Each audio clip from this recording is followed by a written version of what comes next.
My name is James Walker, J-A-M-E-S-W-A-L-K-E-R. I live here in Monroe County. I live directly on Peters Mountain. I live here in Monroe County. I live directly on Peters Mountain, and my water source is a spring. It's the only water source I have. When I asked MVP what they plan to do to protect this water supply at the last open house that they had, the gentleman I spoke to, when I pressed him for an answer, turned his back on me and walked away. And that pretty much, to me, tells me what this company wants to do or what they care about Monroe County and the residents of it. This pipeline isn't going to go through or go to Monroe County. It's going to simply go through it. We're going to get no benefit. Besides the water supply, there's the potential loss of water. There are federal endangered species that reside in Monroe County. One of them is the Virginia big-eared bat. These bats live in caves. There are approximately 18 sinkholes per square kilometer in Monroe County. Sinkholes lead to caves, and caves house bats. These particular bats hibernate in the winter in caves. Threats to these species include disturbance from noise, bright lights, and human presence. These three things will disturb them during their hibernation, causing them to use up their stored food supply and starve to death before spring. MVP plans on starting this pipeline late in 2016. That means winter, and that means that these bats are in hibernation. There is a professor, or an article appeared in the Roanoke Times on April 20th, 2015. It was written by a professor of physics at Virginia Tech. In it, he states that the best analysis of Marcellus Shale gas extraction and projected future extraction that was published in a book by a petroleum scientist, J. David Hughes. Hughes did a well-by-well analysis, and he shows that the extraction peak at about 2018, the time projected for this completion of the Mountain Valley Pipeline. After 2018, the amount of frack gas available to transport to this pipeline will be starting on a steady decline. The gas companies know this, but they want to sell their gas overseas at a much higher price than what they get here in the United States. These are just a few of the reasons this pipeline's a bad idea. The permanent damage to our water supply, the ecosystem, and our way of life is just too great a price to pay for corporate greed. Their projects on areas least able to defend themselves. Executive Order 12898, dated February 11, 1994, was partially written to protect low-income populations from disproportionately bearing adverse environmental impacts resulting from federal agencies' activities. Monroe and other of the affected West Virginia counties are some of the poorest in the state, and West Virginia is the 49th poorest state in the whole country. In addition to the no-action alternative, the environmental impact statement should develop alternative corridors that limits burdens being placed on West Virginia's low-income communities as a result of this gas line proposal. Environmental justice is an issue. Cultural attachment is another issue that the Commission failed to capture from stakeholder comments. People here have a reverential regard for Peters Mountain. It's a sacred place. The U.S. Forest Service identified their concern for this cultural attachment issue in their 1996 DEIS for a proposed utility corridor crossing Peters Mountain here in Monroe County. They used it as one of their reasons for turning down that project. Cultural attachment is a significant issue. Developing alternatives that avoid slicing across Peters Mountain should be considered in the EIS. Thank you. Bill Young. I live at the base of Peters Mountain in Zenith, West Virginia. I farm on an organic farm. What I bring to you tonight and what I wish to put in the docket and the record is the Monroe County Comprehensive Plan. It is a plan that was developed in the community, took over 3 years and multiple planning meetings throughout the county. I think there was 22 meetings in the county based on the population's participation in the process to define what it was about Monroe County that we wish to preserve. And I will read from the founding, or with the direction from the county commissioner to the planning commission. The members of the county commission find there is an innate value in Monroe County, comprised and defined in part by natural environment, abundant water supplies, agricultural influence, locally owned businesses, neighborly small town communities, and a wealth of historic character. We contend that these characteristics will only become more valuable in the future and assert that it is in the cultural, aesthetic, and economic interest of both current residents and future generations to recognize assets, create goals, and establish a proactive role in the future development of this jurisdiction. The guidelines that the Planning Commission committed to follow these guidelines start with to identify and prevent potential threats to our water quality. You hear everyone talk about our water quality. To prevent increased air pollution and viewshed protections. To identify and preserve historic and archaeological sites. We ask that you also follow these principles. Thank you for your time. Thank you for your comments. Number.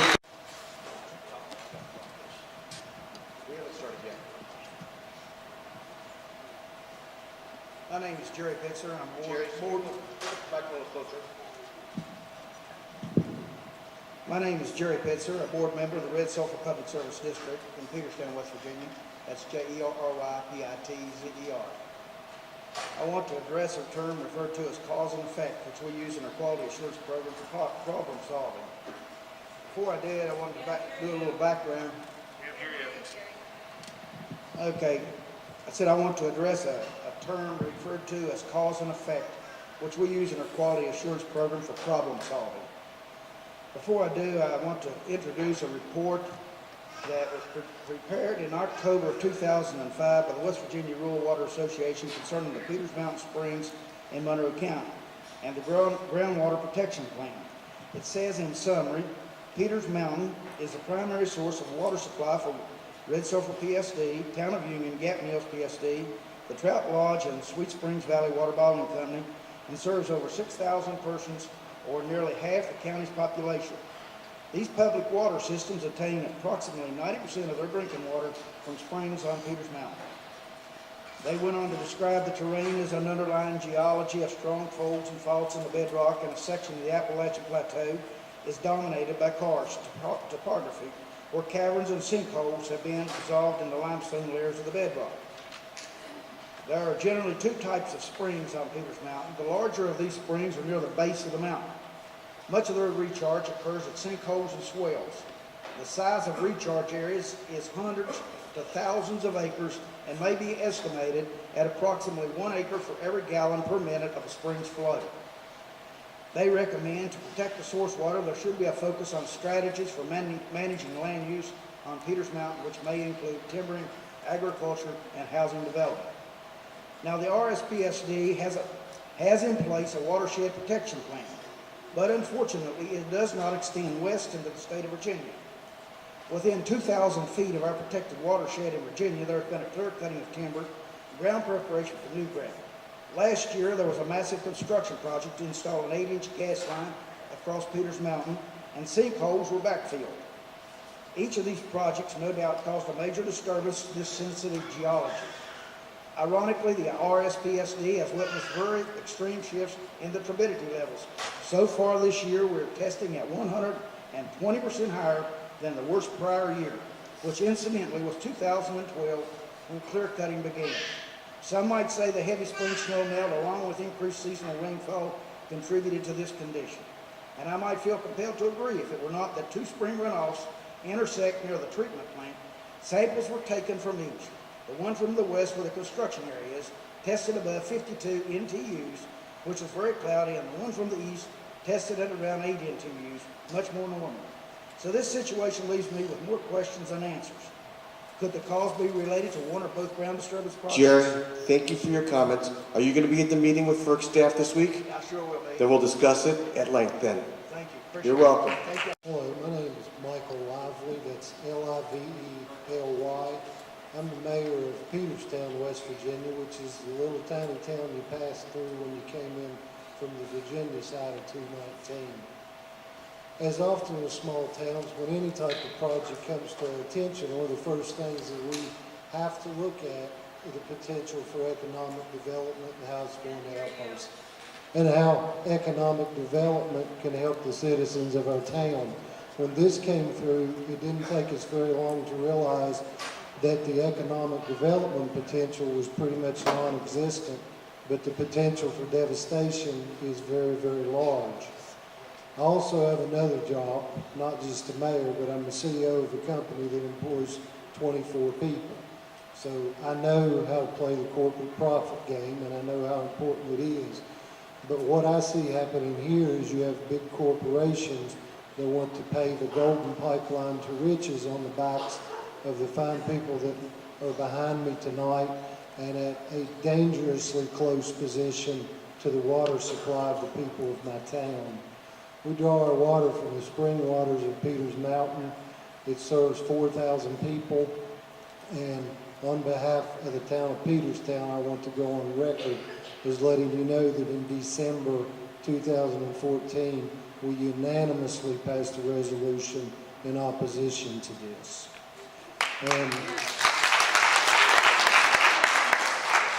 And I also want to tell you that while corporate profits are important, sometimes it comes down to a very simple thing.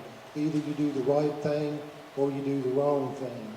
And you are in a position now to help the people of this county and the people of my town by doing the right thing and stopping this before it's too late. Thank you. Thank you for your comments. Number 32.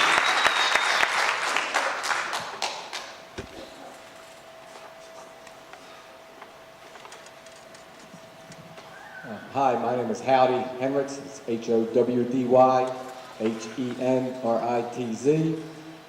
First of all, Paul, you've been hearing about all this good spring water. There's a bottle of Sweet Springs Valley Water Company has been awarded first place award for the best tasting water nationwide. Thank you, Howdy. You're welcome, sir.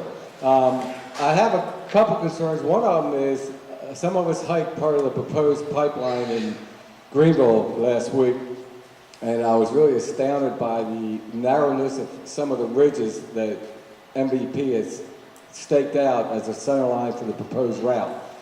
And one of these ridges is probably less than 10 foot wide, probably has 50 to 60 degree slope either way. And I was talking to one of the construction engineers this evening, and I was asking him how much he needed to get the pipeline across if you only have a 15-foot ridge, and he said he'd probably have to cut it down to 50 or 60 feet in order to be able to get his equipment and the pipeline in. And so essentially, we're looking at mountaintop removal and valley fill in this situation. And so I asked him how he was going to take care of that, and he said, well, at the end, we will rebuild that ridge line to its original contour and shape. And I would like to, so I'd like to invite some of the FERC representatives to come walk some of this stuff, because he said he put the dirt back. There is no dirt. I mean, if you look at the soil surveys in Monroe County, you'll be lucky to find 12, 15 inches of dirt anywhere on these ridges. So he's talking about trying to replace rubble on top of rubble, and it's not going to stay.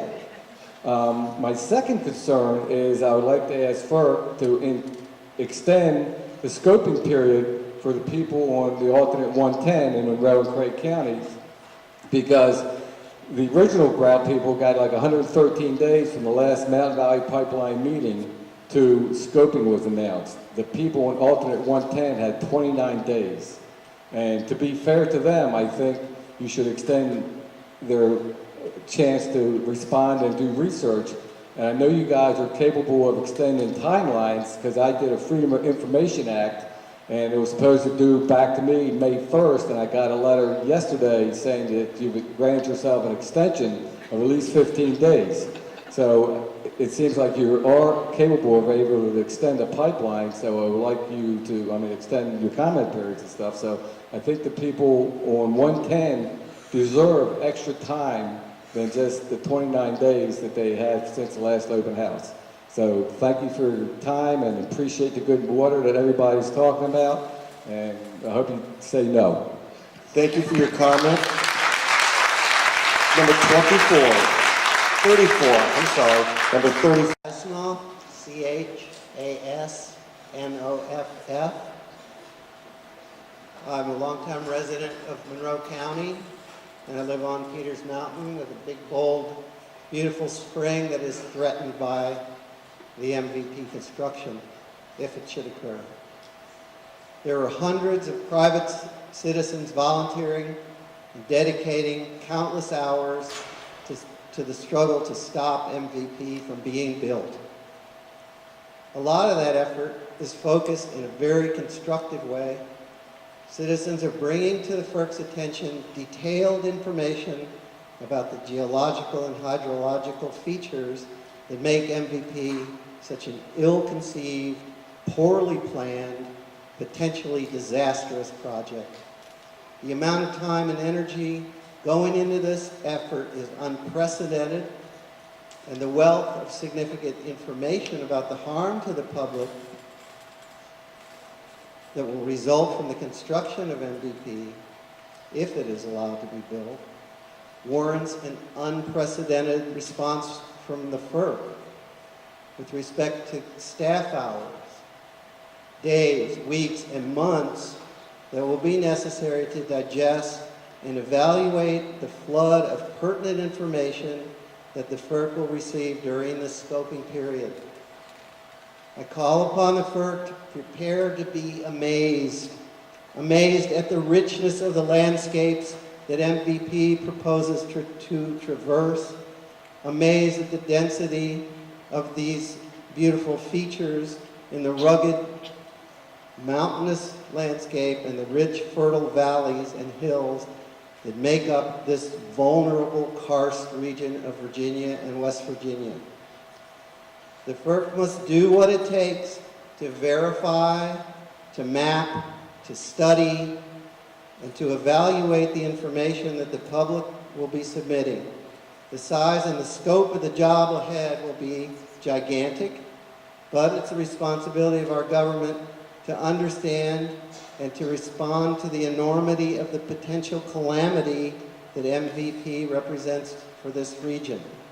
The people here are experts about their land, their water, and their lives. Listen to these people. Topic number 2. MVP is described in EQT's pre-filing documents as a frack gas pipeline designed to transfer frack gas from Pennsylvania and West Virginia to distant markets. One cannot study the environmental effects of this proposal without considering the environmental effects of the gas itself, which is the content and the purpose of this proposed project. Thank you for your comments, Joe, and I know you'll submit detailed written comments to the FERC record. I appreciate the be able to speak with you all. My name is Jean Wall, Jeannewahl. I am humbled and as I'm sure you are now, by the expertise of the people that come here to speak. And I think the most important piece of the evening is that these are people that live with this land, and look how they are coming forward with knowledge and understanding and to protect this environment. I'm a family practice physician in Lewisburg, West Virginia. I'm a clinical instructor at the West Virginia School of Osteopathic Medicine. My 3 oldest children are Air Force pilots that have all served and are veterans. My father was a World War II veteran. My husband's a Vietnam veteran. This to me is an exercise in elemental democracy that we're here together to do. And it's just a little disturbing to me that it's almost like we're on our knees here petitioning FERC, who is the only protection for us, against this invasion by the Mountain Valley Pipeline. Please please have the courage. I can't imagine what forces you all come up against to promote this, and I'm sure that you're not really aware, but sometimes the answers that you're giving are evidence to us that you're speaking long and hard with the people that are trying to put this into place. The videos you showed show pipeline nicely through flat plains. That's not what's going on here. There's a rush to do this without enough understanding of the real consequences. Please be our advocate. Thank you for your time. I have one quote I'd like to share. I'm reading a book about Grace O'Malley. She's an Irish sea captain, talking about different problems in Ireland. And she turned to her son and said, "These foreigners appeal to our greed and they offer us puffs of wind while they're stealing our true gold. So please be our protectors in this situation. We're not as well funded as MVP or any of these corporations, but this is the heart of the people speaking to you. Thank you."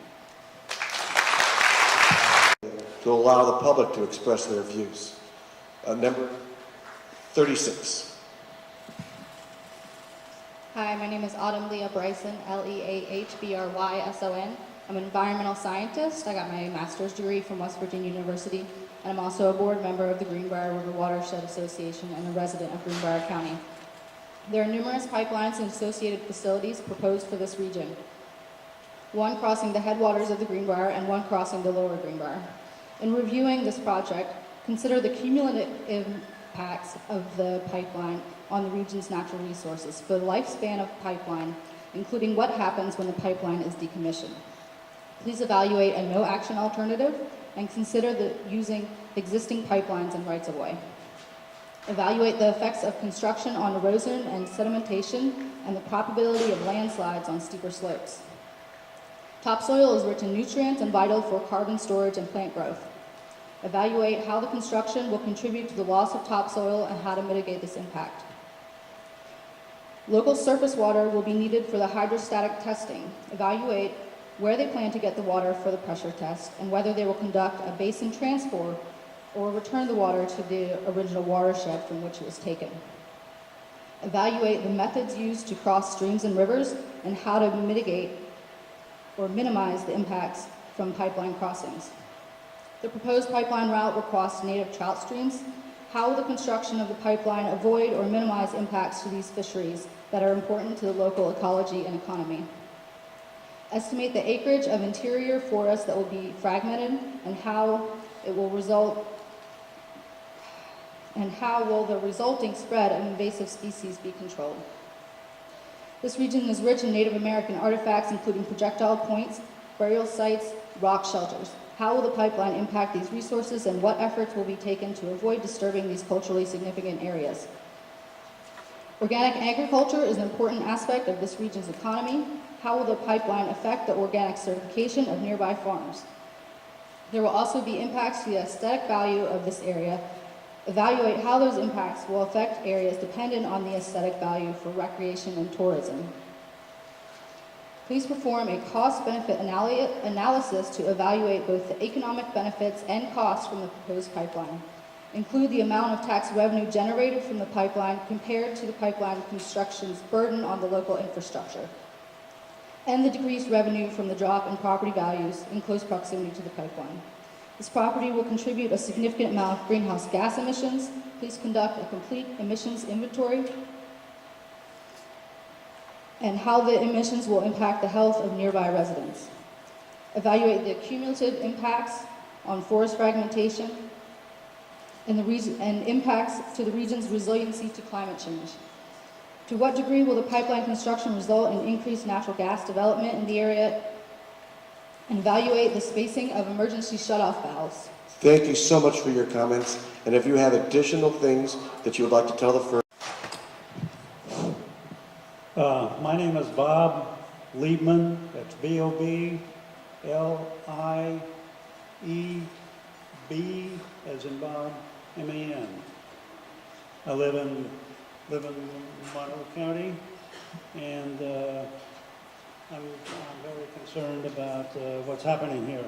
I have a bunch of things here that I'm just going to mention, but not going into too much detail. First of all, there's this endangered species, the spiny mussel. Can't hear you, Bob. Yeah. Okay, I'm going to mention this spiny mussel.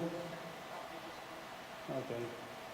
The spiny mussel, it's a little bit in West Virginia, and there's some of it in Craig County, Virginia.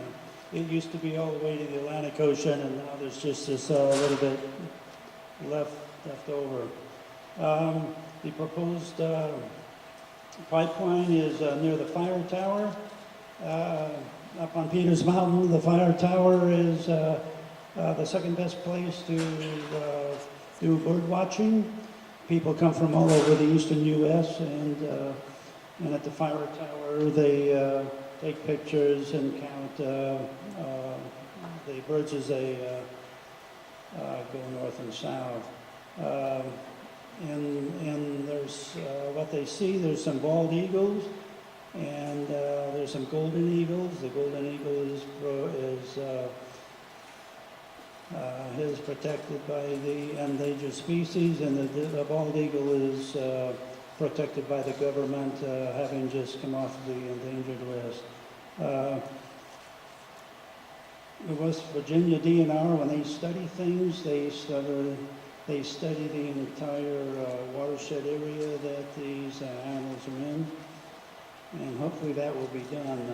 A 42-inch pipe is what they want to put in. That's much too big, much too large. There's 2 endangered species of bats as well as a lot of other bats. These endangered bats go into the caves to hibernate, and other bats we will see in warmer months, and they will be in caves or in trees. These bats, okay. The proposed